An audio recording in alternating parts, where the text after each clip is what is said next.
দুর্গাপূজার শুভেচ্ছা। আমার নাম অক্ষয় বাবা এবং আমার বাড়ি হচ্ছে পুরুলিয়া জেলার বাঘমুন্ডি থানার বুর্দা গ্রামে। এবং আমি যখন ক্লাসে পড়ি, স্কুলে পড়ি, তখন আমি শুনি রেখা কালিন্দী, বিনা কালিন্দী এরা কীভাবে বাল্য বিবাহের বিরুদ্ধে রুখে দাঁড়ায়। শুধু এইটুকু নয়, আমার দুটো দিদি, আমরা 5 ভাই বোন, তো আমার যে দুটো দিদি তাদের খুব কম বয়সে বিবাহ হয়েছিল। এবং আমি তখন বুঝতে পারিনি যে সেটার ফলে আমাদের পরিবারকে কী পরিমাণ জিনিস সহ্য করতে হয়। কিন্তু তখন আমি ছোটো, তখন তো আমার খুব আনন্দ লাগছিল যে আমার দিদির বিবাহ হয়েছে।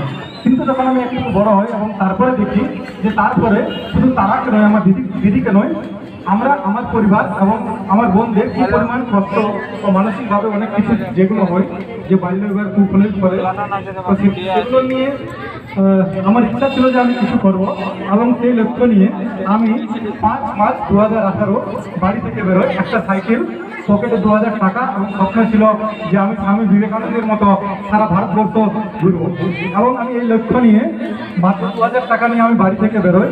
এবং বাড়ি থেকে বেরিয়ে ঝাড়খণ্ড, বিহার, উত্তরপ্রদেশ, মধ্যপ্রদেশ, দিল্লি, উত্তরাখণ্ড, হরিয়ানা, চণ্ডীগড়, হিমাচল, কাশ্মীর, পাঞ্জাব, রাজস্থান, গুজরাট, মহারাষ্ট্র, গোয়া, তামিলনাড়ু, অন্ধ্রপ্রদেশ, তেলেঙ্গানা, ছত্তিশগড়, উড়িষ্যা, এতটা রাজ্য, আমি পুরো ভারতবর্ষ, কাশ্মীর থেকে কন্যাকুমারী পর্যন্ত আমি সাইকেলে ভ্রমণ করি। আমার সময় লাগে 1 বছর 1 মাস 6 দিন। এবং আশ্চর্যের বলে আমাদের দেশ কেমন, আমি বাড়ি থেকে 2000 টাকা নিয়ে বেরিয়েছিলাম, এবং যখন আমি ফিরে আসি সারা ভারতবর্ষ ঘুরে 1 বছর 1 মাস 6 দিন পর, তখন আমার কাছে 2000 টাকা ছিল। এবং আমি রাস্তায় বিভিন্ন জায়গায়